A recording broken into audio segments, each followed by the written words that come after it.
Take a look at this chart. We're looking at COTI over the last 90 days, COTI, and during that time, the token soared by 50% in price. Now look at this. In less than 1 month, IMX, that's Immutable X, pumped 200%. So what exactly do these blockchains have in common? Well, in case you didn't know, COTI and Immutable X are application-specific blockchains, or what is called an appchain. So these price pumps clearly tell us that appchains are becoming really a big thing in the crypto space. And in today's video, I'm going to introduce you to an early gem in the appchain space that has an ambitious goal of becoming the fastest financial appchain in all of crypto. Plus, they're also licensed by Abu Dhabi Global Market, ADGM. So let's dive into this super early crypto opportunity and discuss Venom.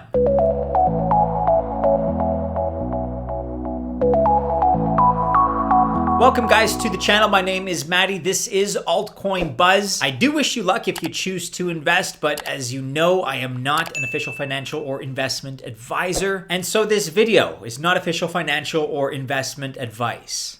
Let's talk a little bit about the project and set some context here. So first of all, appchains are a fast-growing narrative and sector in the crypto economy. And a lot of appchains, at least for now, fall into one of two categories: games and the metaverse, and then the financial category, otherwise known as DeFi and TradFi. Now, you may remember that Axie got so popular that it actually clogged up the entire Ethereum network. They went on and created their own app chain with the Rosen sidechain. And COTI, which is getting tons of new interest, not just from Cardano maxis, this is an example of a payments app chain. And then Psi, which is built on Cosmos, is an example of a TradFi-based app chain. And they are trying to bring exchanges and some of the trillions of dollars in TradFi transactions to blockchain. By the way, so is Algorand. And this idea of building an app chain for real-world assets, RWAs, is what Venom is all about. They even have a fund to help incubate new projects dealing with RWA. And Venom is going to bring RWA and legacy finance transactions to the blockchain. They're also going to become a hub for issuing and managing CBDCs, central bank digital currencies.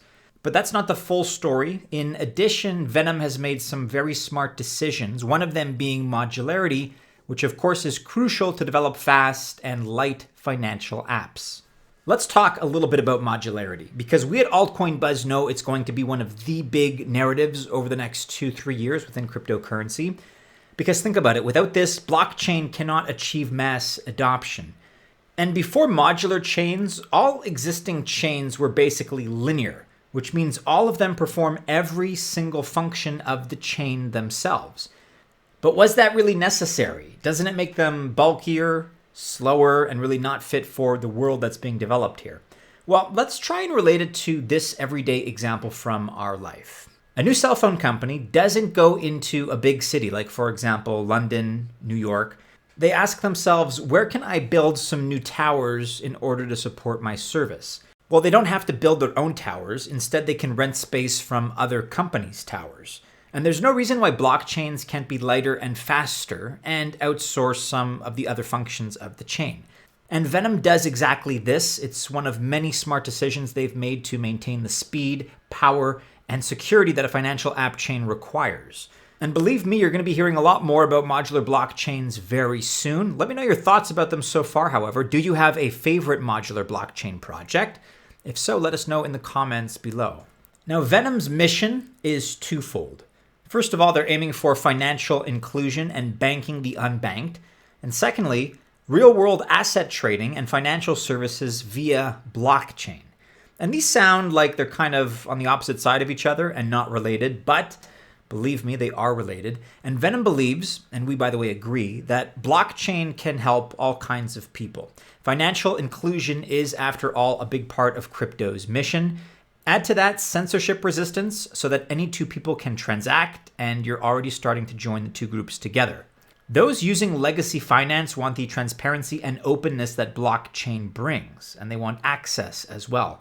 They don't only want the financiers that Goldman Sachs recommends. They want the financiers who really are the best fit for their projects, no matter where they may happen to be. Blockchain provides that. Legacy finance does not.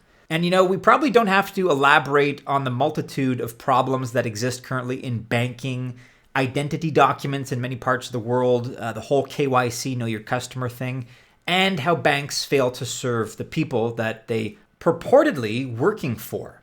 But Venom sees these as related groups. They know a fast, secure app chain helps everyone, and Venom wants to see people who could not otherwise open a bank account transact openly over mobile with no blockchain to get things done. And by the way, we want that as well.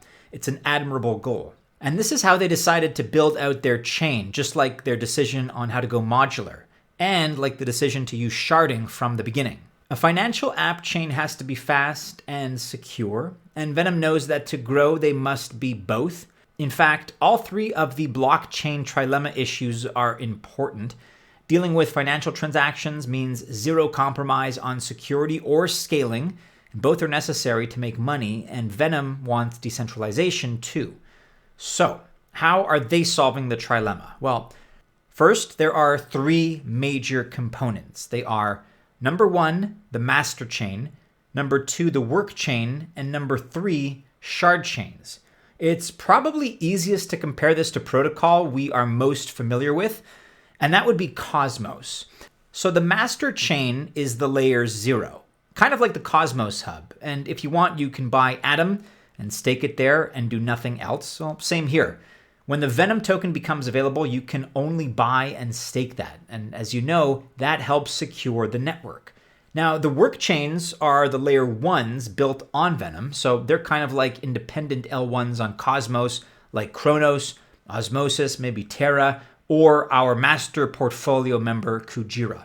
All these are layer 1 chains, but share some common characteristics and tools with each other and other Cosmos chains.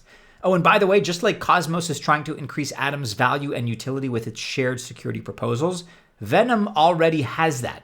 Venom's master chain provides security to its work chains, and they also provide validators and network configurations to help the network run as well. And then lastly, as I mentioned, we have these shard chains. Shard chains are named for their sharding abilities, and what they really do for Venom is provide the computing power for a group of transactions. The groups of transactions are set up by smart contract addresses, so everyone who's swapping on Uniswap will have their transactions go through the same shard chain. But those using SushiSwap might not, and their smart contract address might be on a different shard chain. So, the shard chains are the actual shards. They distribute the computing power so the network can confirm more transactions faster. I know this may sound technical, and you've heard a lot about sharding recently, but just remember, Ethereum thinks sharding is the solution for long-term scaling. That's how important they say it is. And Venom is building it into something scalable from the very beginning. And that's the point. It's cheaper to learn from others' mistakes than making them yourself. And sharding in this case increases both speed and scale in the network with no drop in performance or security. That's what this is about. Venom is almost in its testnet phase, and they want you to go out and try it and tell them what's working, maybe what's not working. So check out this article. I'll be sure to link to it in the description of this video. But this is pretty exciting because really the financial app chain of the future is here. It's gaining momentum. It's very exciting. And you can help make it better and get in early and seize the opportunity while you're at it.